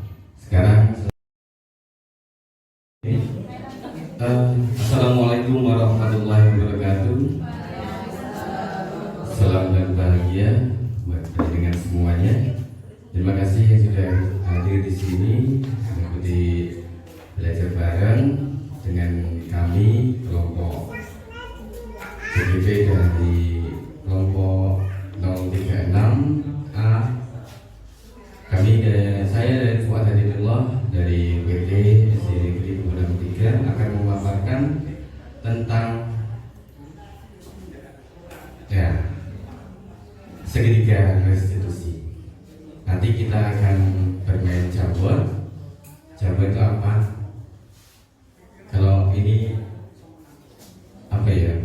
Kata-katanya agak gimana gitu? Iya, kata-kata tulisan di atas tuh. Kalau dibaca, dipelesetkan, iya, nggak enak juga. Iya, gitu. Tapi itu memang itu judulnya dari sana, membuatnya seperti itu. Itu adalah aplikasi yang bisa kita gunakan untuk berinteraksi dengan anak-anak. Lanjut, itu nanti saja. Untuk introduction itu apa ya? Oh iya, permulaan. Jika murid melakukan pelanggaran, apa langkah kita? Hukum, yaitu dulu seperti itu, tetapi sekarang sudah bergeser. Siapa yang mengingatkan? Apakah gurunya yang mengingatkan? Dulu gurunya yang mengingatkan, tetapi sekarang sudah bergeser. Jadi murid itu sendiri yang mengingatkan dia itu bersalah atau dia itu melanggar tentang keyakinan kelas. Kemudian pertanyaannya adalah apakah kita beri hukuman atau kita maafkan saja? Nah itu dulu kita biasanya kalau ringan kita maafkan saja. Tapi itu tadi sudah dijelaskan, itu juga bisa memotivasi anak untuk melanggar lagi. Kalau kita beri hukuman juga itu nanti juga tidak baik, karena itu tadi motivasinya bukan dari internal tapi dari eksternal. Example, guys, belajar bahasa Inggris ya. Terus terang saja di CGP ini saya banyak belajar nih Bapak Ibu. Yang tadinya saya itu redep ketika mengisi apa itu dulu yang kita daftar itu mengisi resume apa itu namanya, kita redep itu yang ketemu piye terus aku piye. Ternyata ketika kita menjalankan dengan happy, ya happy saja. Tetapi kalau kita menjalankan dengan posisi yang tidak nyaman, ya tidak nyaman. Itu tergantung diri kita masing-masing. Itu motivasi internal. Kemudian ada lagi pertanyaan. Di sekolah sini CGP-nya ada 3. Terus anaknya bagaimana? Anaknya tidak apa-apa. Karena kegiatan CGP ini itu berlangsungnya ketika setelah selesai kegiatan belajar mengajar di siang hari atau di malam hari setelah maghrib, itu biasanya kita mengikuti Zoom meeting. Kalau di CDP biasanya ikutnya bukan Zoom tapi Google Meet, ya itu. Jadi kegiatannya tidak mengganggu anak-anak, tetapi kita mendapatkan ilmu yang banyak tentang bagaimana cara mendidik anak yang baik. Bapak, Ibu guru hebat yang saya hormati, inilah example-nya. Ketika terdapat murid menggunakan pakaian seragam tidak lengkap, tidak sesuai kelas, apakah murid tersebut diperbolehkan masuk atau tidak? Boleh dengan catatan. Nah itu contohnya. Nanti akan kita uraikan di dalam segitiga restitusi. Prakteknya begini. Selama ini kita langsung memaafkan. Ya tadi bulan matur boleh memaafkan, boleh masuk. Kemudian dan membiarkan mereka melanjutkan prakteknya tadi, atau praktek atau belajarnya, atau diomeli yang membuat mereka tidak nyaman. Dengan catatan tadi diomeli biasanya diingatkan dengan nada yang agak keras biasanya dulu. Ya. Itu pemikirannya yang dahulu seperti itu, dengan cara membuat jera. Itu tadi kan membuat jera anak kalau tidak pakainya tidak seragam lengkap, kita bolehkan masuk, tetapi kita berikan efek jera. Nah, itu. Berarti kan perhatian kita itu lebih cenderung pada kesalahan yang dilakukan daripada mencari cara bagaimana bagi mereka untuk memperbaiki diri. Jadi nanti yang akan kita laksanakan yaitu tidak fokus pada kesalahan, tetapi mencari cara bagaimana cara mereka yang membuat salah itu memperbaiki diri. Oke. Di kelas kita memang unik Bapak Ibu. Dulu waktu loka 1 itu adanya diajak jika memberikan pengalaman yang menyenangkan juga, karena ada adiknya juga, kita juga berinteraksi dengan adiknya. Kita tidak fokus enggak fokus begini, maksudnya kita itu tidak tegang karena adiknya yang bisa kita ajak guyon gitu. Salah satu cara untuk memperbaiki diri agar terwujud disiplin diri dapat dilakukan melalui segitiga restitusi. Ya, ini segitiga restitusi. Tadi sudah jelaskan proses menciptakan kondisi bagi peserta didik untuk memperbaiki kesalahan mereka sehingga mereka bisa kembali pada kelompok mereka dengan karakter yang lebih kuat. Ini kita garis bawahi yang kembali ke kelompok mereka dengan karakter yang lebih kuat. Ketika anak itu salah, ya, ketika anak itu salah, terus kemudian kita menghukumnya, anak itu ketika kembali ke kelompoknya, ke teman-temannya itu karakternya tidak seperti yang dulu. Anak itu cenderung akan minder atau yang bagaimana, karena anak itu punya perasaan bersalah, dan dia itu tidak tahu bagaimana cara memperbaiki dirinya. Itu menurut Gosen. Kemudian tujuan segitiga restitusi ini kita dapat membantu murid menjadi lebih memiliki tujuan disiplin positif serta memulihkan dirinya lebih setelah berbuat salah, ya. Setelah berbuat salah, dia bisa memulihkan dirinya untuk bisa berpikir, untuk bisa tidak melakukan kesalahan itu bagaimana. Penekanannya bukan pada bagaimana perilaku untuk menyenangkan orang tadi tentang peraturan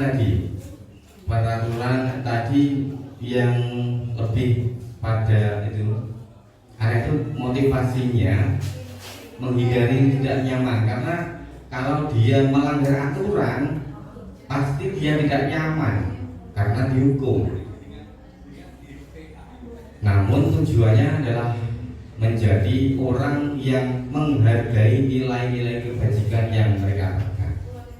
Jadi tujuan nanti segitiga restitusi ini adalah anak-anak itu bisa menghargai nilai-nilai kebajikan yang telah mereka pegang atau mereka sepakati.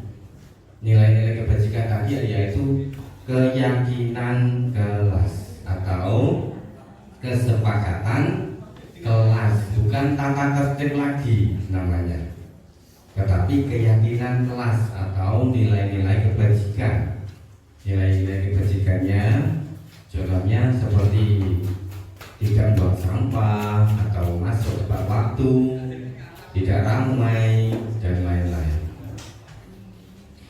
Tujuannya yaitu yang lain, yaitu membantu murid untuk jujur pada diri sendiri, mampu refleksi diri. Nah ini refleksi diri yang penting.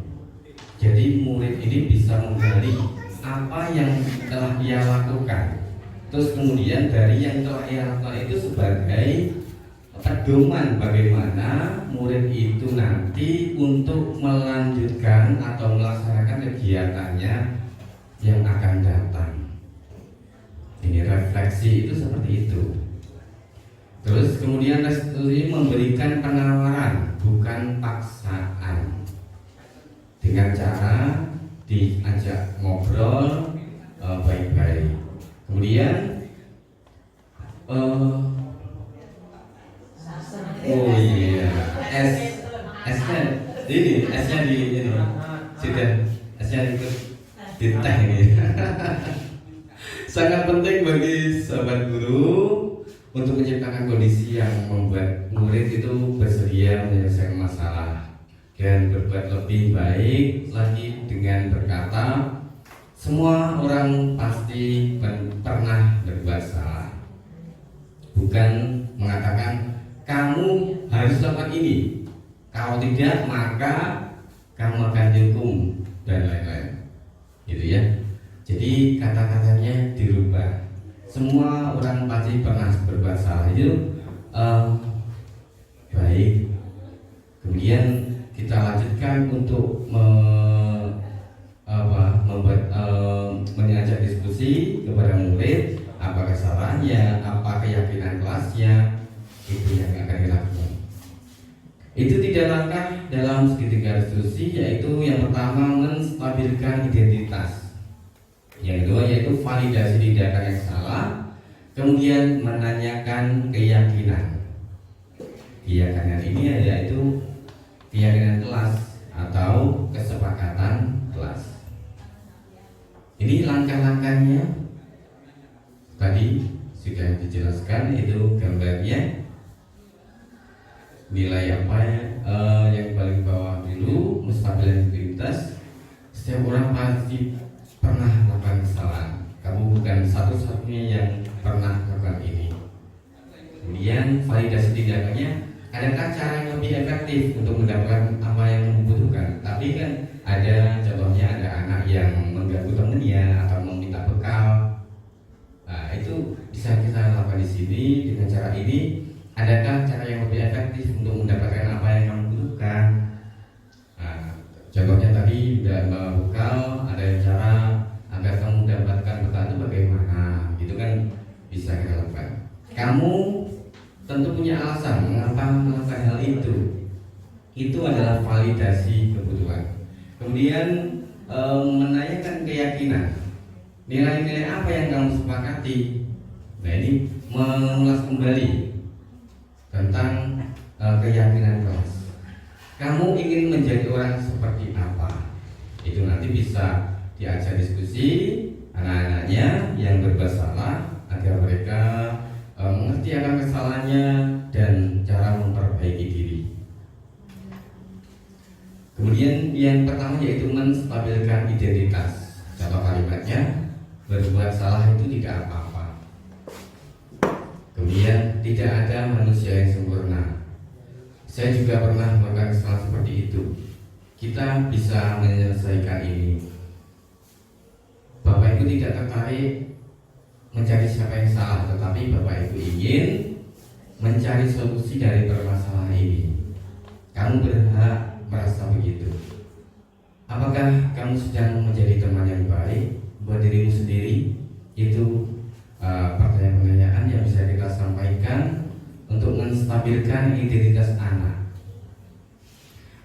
Kemudian ini menstabilkan identitas ini, jika anak berbuat salah, maka kebutuhan dasar mereka itu ada yang tidak terpenuhi. Bagian dari dasar sekitar institusi memiliki tujuan untuk merubah orang yang gagal karena telah bersalah menjadi orang yang sukses. Kita harus mampu meyakinkan mereka dengan mengatakan kalimat seperti ini. Tidak ada manusia yang sempurna. Saya juga pernah melakukan hal seperti itu. Ketika seseorang dalam kondisi emosional, maka otak tidak akan mampu berpikir rasional. Saat inilah kita menstabilkan identitas anak kita bantu untuk tenang, ya, tenang dulu. Jadi ketika anak itu melakukan salah, jangan langsung diajak untuk bicara, itu akan sulit karena anak kondisi emosional. Jadi kita tenangkan dulu, kemudian kita ajak bicara. Yang kedua adalah validasi tindakan yang salah. Contoh kalimatnya, padahal kamu bisa melakukan yang lebih buruk dari ini ya. Itu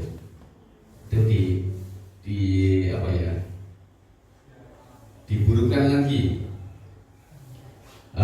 Kamu pasti punya alasan mengapa melakukan hal itu.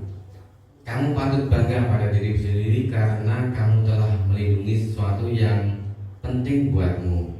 Kamu boleh mempertahankan sikap itu, tapi kamu harus menambahkan sikap yang baru. Kemudian pada langkah kedua ini kita harus memahami dan menemukan kebutuhan dasar yang mendasari tindakan anak itu berbuat salah. Itu menurut teori kontrol, semua tindakan manusia baik atau buruk itu pasti memiliki maksud atau tujuan. Jadi kita pahami ketika anak itu berbuat salah, kita cari anak itu apa yang belum didapatkan, atau dia itu mencari kasih sayang, atau dia itu mencari perhatian, atau kurangnya uang saku atau yang lain-lain. Ketika kita menolak anak yang berbuat salah, dia akan tetap dalam masalah. Yang diperlukan adalah kita memahami alasan melakukan hal tersebut sehingga anak merasa dipahami. Jadi kita itu jangan menolak anak yang berbuat salah. Kita dekati, setelah kita dekati, kita ajak bicara baik-baik, kemudian dia paham, sampai paham mengapa anak itu berbuat salah. Kemudian yang ketiga dalam segitiga restitusi yaitu menanyakan keyakinan. Contoh kalimatnya, apa yang kita percaya sebagai kelas atau keluarga? Apa nilai-nilai umum yang telah kita sepakati? Ini tadi kesepakatan kelas. Apa bayangan kita tentang kelas yang ideal? Nah, kelas yang ideal itu bagaimana? Kelas yang damai, aman, tidak ramai, kelas yang bersih atau yang bagaimana? Kamu mau jadi orang yang seperti apa? Itu cara kita dalam menanyakan tentang keyakinan. Teori kontrol menyatakan bahwa kita pada dasarnya termotivasi secara internal ketika langkah 1 dan langkah 2 sukses dilakukan. Jadi untuk memunculkan motivasi internal itu kita harus melakukan kedua langkah itu. Langkah 1 tadi dan langkah yang kedua. Kemudian setelah kita berhasil dalam 2 langkah itu, maka anak itu siap untuk dihubungkan dengan nilai-nilai yang ada, ya, nilai-nilai kepercayaan, keyakinan kelas yang telah yang sepakati dan berpindah menjadi orang baik, ya. Tadi tadi anaknya yang tidak baik melanggar, kemudian menjadi baik. Ini penting menanyakan ke anak tentang kehidupan ke depan yang ia inginkan ini. Pasti semua anak itu menginginkan kehidupan ke depan yang lebih baik. Ketika mereka sudah menemukan gambaran masa depannya, guru dapat membantu mereka untuk tetap fokus dalam gambarannya.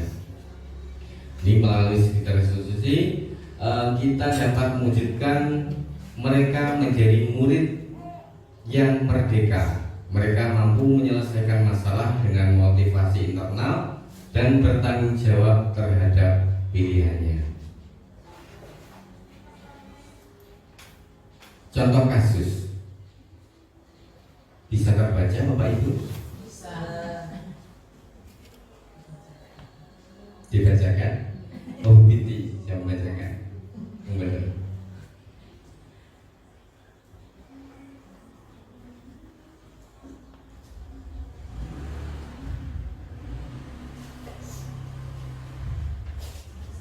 Ini ada Bu Eni.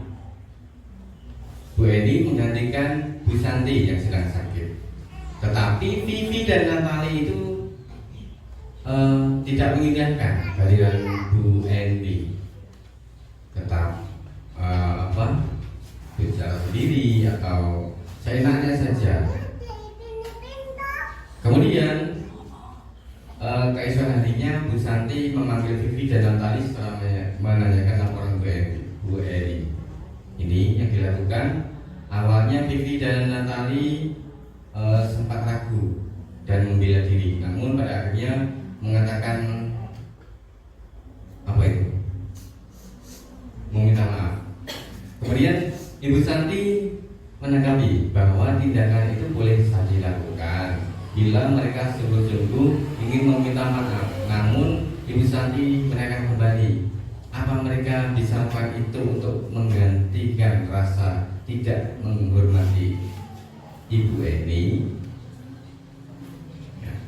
Bisa saja anak itu ketika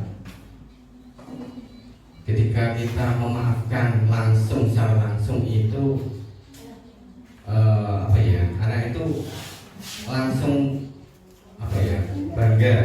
Oh, ini saja nggak apa-apa, ini nggak apa-apa, enak ini. Untuk maaf ini sudah cukup, gitu saja. Itu menurut anak-anak seperti itu. Lanjut. Kemudian ini baik Vivi dan maupun Natali ini mengakui bahwa perilaku mereka itu tidak sesuai dengan keyakinan kelas. Bu Santi melanjutkan kembali apa yang akan mereka lakukan untuk memperbaiki masalah. Apakah ada gagasan? Nah, ini diajak diskusi. Setelah berpikir sejenak, Natali dan Vivi mengusulkan bagaimana kalau mereka mengadakan sebuah diskusi kelompok dengan teman-teman sekelasnya. Tema yang mereka pilih adalah penerapan keyakinan kelas, terutama tentang sikap saling menghormati dan bagaimana penerapannya di kehidupan sehari-hari di sekolah. Usulan kedua adalah mengirim email kepada Bu Eni tentang gagasan mereka tersebut. Ini mereka pun memberitahu Bu Eni bahwa mereka telah memberitahu kepala sekolah bahasan bila lain waktu ada ketidakadaan guru, maka mereka akan mengusulkan Bu Eni sebagai guru pengganti.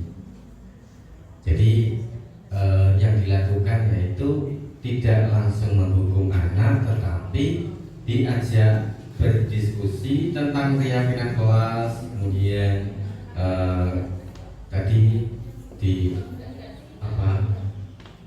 kesalahannya tadi, apa kesalahannya, terus kemudian bagaimana caranya untuk memperbaiki diri. Ini langkah-langkah di dalam diskusi yang sudah dijalankan oleh Bu Santi. Yang pertama itu tadi menstabilkan identitas. Pernyataannya adalah Ibu Santi menanyakan apakah mereka bersedia untuk melakukan perbaiki masalah yang ada. Kemudian validasi tindakan. Bu Santi menanggapi bahwa tindakan itu boleh saja bila mereka itu sungguh-sungguh minta maaf. Namun Bu Santi menanyakan kembali apakah mereka bisa lakukan untuk menggantikan rasa tidak dihormati Bu Santi. Kemudian menanyakan keyakinan kelas. Itu yang dilakukan Bu Santi, yaitu Bu Santi melanjutkan kembali apa yang mereka lakukan untuk memperbaiki masalah. Apakah ada gagasan ini tentang keyakinan kelas. Kemudian mereka mengusulkan bagaimana kalau mereka mengadakan sebuah diskusi kelompok. Kemudian usul kedua mengirim email tentang Bu Eni gagasan tersebut. Kemudian mereka memberitahu Bu Eni, mereka telah memberitahu kepala sekolah bila lain waktu jika ada guru yang tidak masuk, Bu Eni ditunjuk sebagai guru pengganti. Waktu menunjukkan pukul ya ternyata. Oke, kemudian posisi yang telah diambil Ibu Eni sebagai teman. Seperti terjadi dalam kalimat, Bu Eni mencoba menyapa Vivi dan antar dengan Rama. Ini sebagai teman. Kemudian sebagai teman, ayolah tugas ini dikerjakan. Nanti Ibu terbawa ke sekolah kalau kalian tidak mengerjakan tugas. Itu merengek ya. Teman itu cenderung untuk merengek kepada anak-anak untuk melakukan tugasnya. Kemudian penting ini bagi setiap peserta didik untuk mengembangkan dan menjaga disiplin diri mereka agar dapat menyesuaikan yang lebih besar dalam hidup. Peran guru sangat sentral dalam proses tersebut, maka penerapan disiplin positif melalui segitiga resolusi menjadi penting dikuasai setiap pendidik. Oh iya, thank you. Kembali ke yang awal tadi, Pak. Awal tadi Jamboard. Nah, ini Jamboard. Posisi kontrol mana yang sering Anda lakukan? Bisa di scan.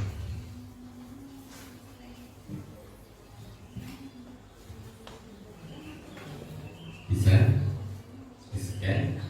Punya scan. Kalau tidak itu pakai kamera bisa langsung menyegar foto. Sebenarnya ini sebagai media pembelajaran untuk anak-anak juga bagus agar anak-anak itu lebih aktif.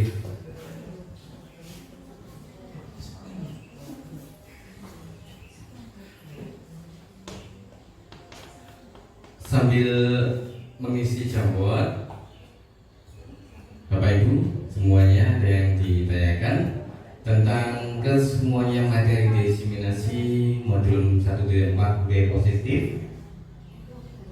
Monggo, ada yang ditanyakan tentang yang mana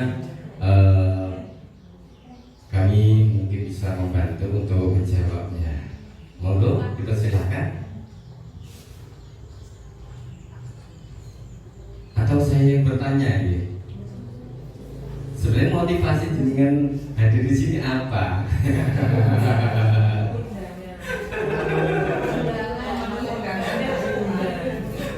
Hanya mau mulai undangan? Iya, tadi setelah kita mempelajari itu, kita paham bahwa sebenarnya yang harus kita utamakan yaitu motivasi internal. Setelah motivasi internal, jika kita mendapatkan sertifikat atau yang lain-lain, itu adalah bonus.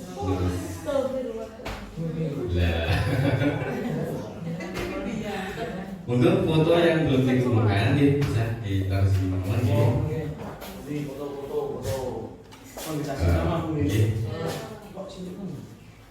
Ada namanya, fotonya ada namanya gitu, diberikan nama di belakangnya.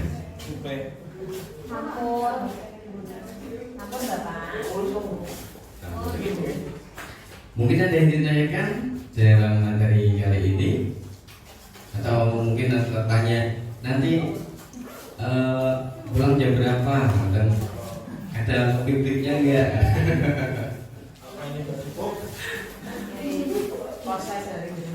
Post tesnya nggak ada, hanya pos kontrol yang sering Anda lakukan. Pos kontrolnya yang mana? Nanti kita cek. Posisi kontrolnya tadi ada apa saja tadi? Budia, posisi kontrol, penghukum, pembuat merasa bersalah, teman, pemantau, manajer. Kalau saya itu sering sebagai pembuat merasa bersalah. Itu tapi kalimatnya itu bagus loh. Kalimatnya itu bagus, tetapi itu membuat murid itu merasa bersalah. Tapi kalimatnya itu bagus, bukan kalimat yang kasar sebenarnya. Oh, jadi tidak bisa. Belum dibuka aksesnya, ya maaf. Nanti lama kalau saya mengakses itu, ya formalitas saja. Makanya, ya sebenarnya bukan itu yang motivasi dari keluarga kita untuk ada di sini. Kita mencari ilmu. Semoga ilmu yang didapatkan bermanfaat khususnya untuk diri kita pribadi, lebih baik lagi untuk anak-anak kita di sekolah. Mungkin ya.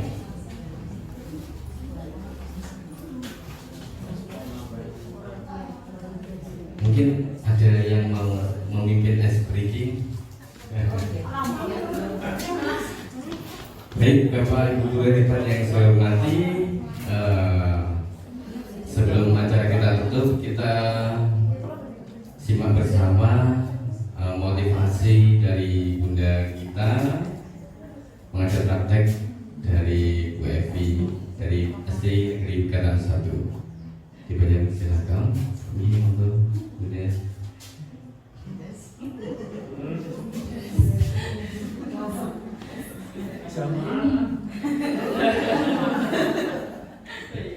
Aman ya. Assalamualaikum warahmatullahi wabarakatuh.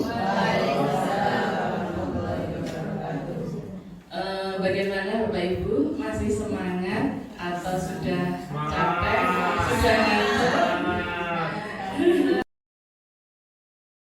Semangat. Bapak Ibu, hari ini ya, panjenengan didatangkan di sini. Ya, pertama sebenarnya diminta tolong ya Pak, minta tolong tapi juga berbagi. Nanti bonus apa Pak? Ya, jadi terima kasih. Saya memotivasi aku udah habis dimotivasi dari tadi. Mau ikut CGP. Bapak Ibu, hari ini ya, ini kebetulan teman-teman kita ya, yang masuk dalam pendidikan PJB angkatan 10 ya, ini sudah sampai modul 1.4. Sebentar lagi akan masuk ke modul 2. Nah, di akhir modul itu mesti harus berbagi ya, harus mendiseminasikan. Jadi sebuah kewajiban ya, tapi nanti di modul 2 dan 3 insya Allah juga seperti itu.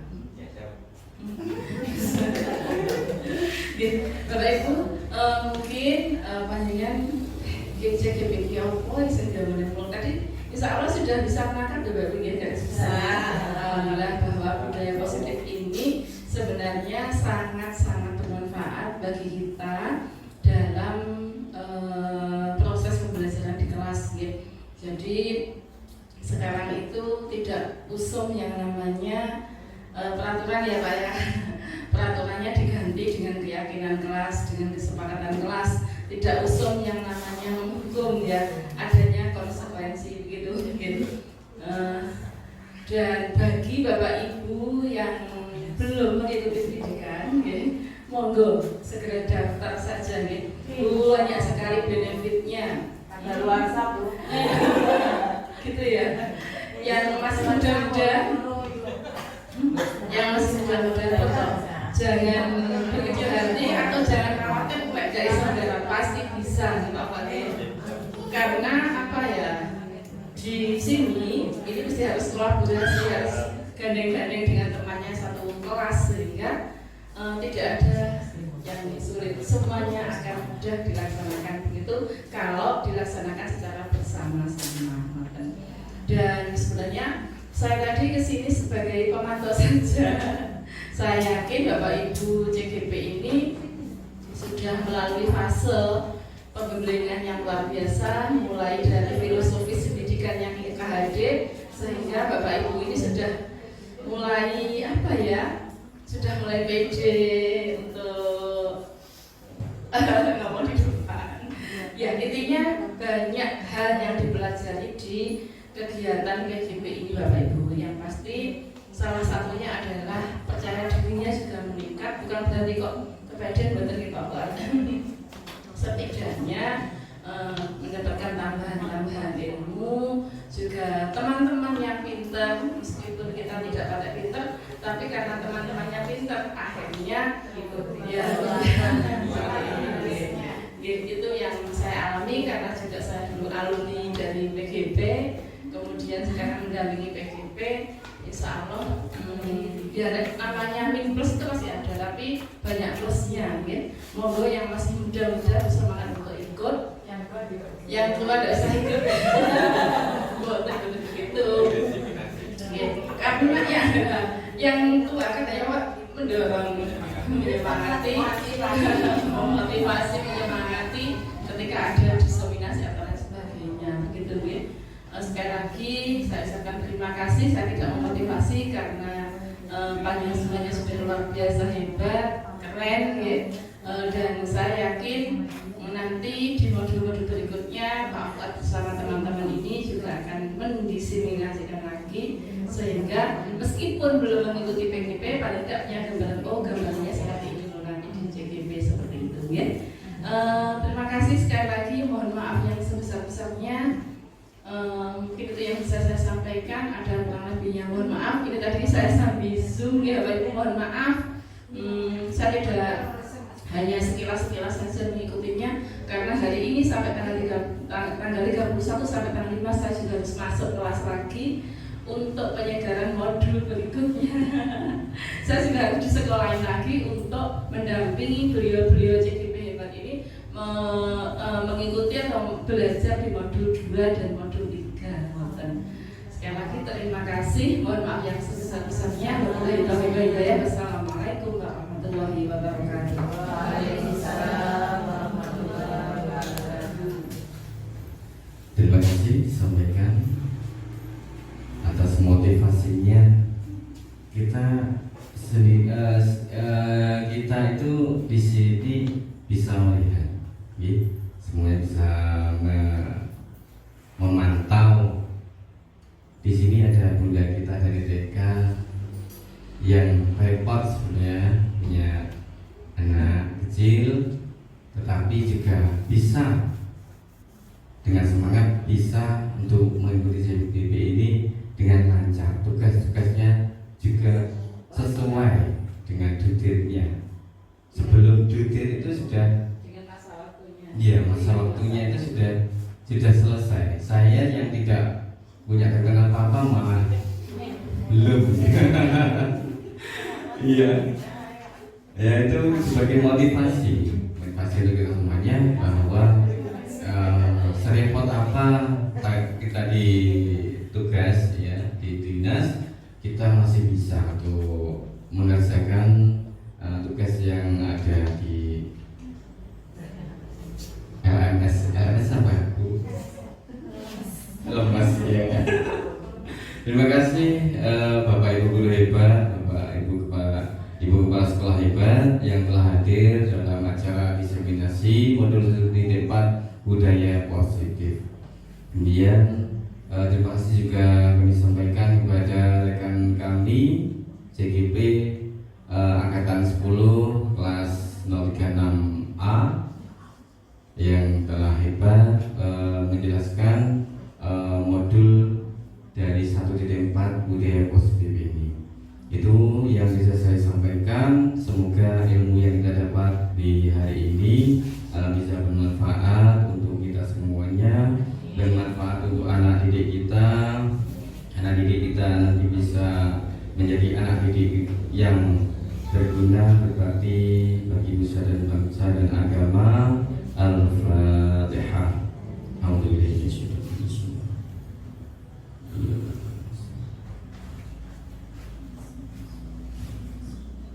Amin amin ya rabbal alamin.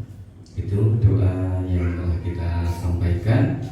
Semoga diijabah oleh Allah Subhanahu wa taala. Saya selaku pembawa acara sekaligus pemateri pada pagi hari ini, mohon maaf yang sebesar-besarnya kepada Bapak Ibu guru hebat yang telah hadir. Terima kasih atas kehadirannya.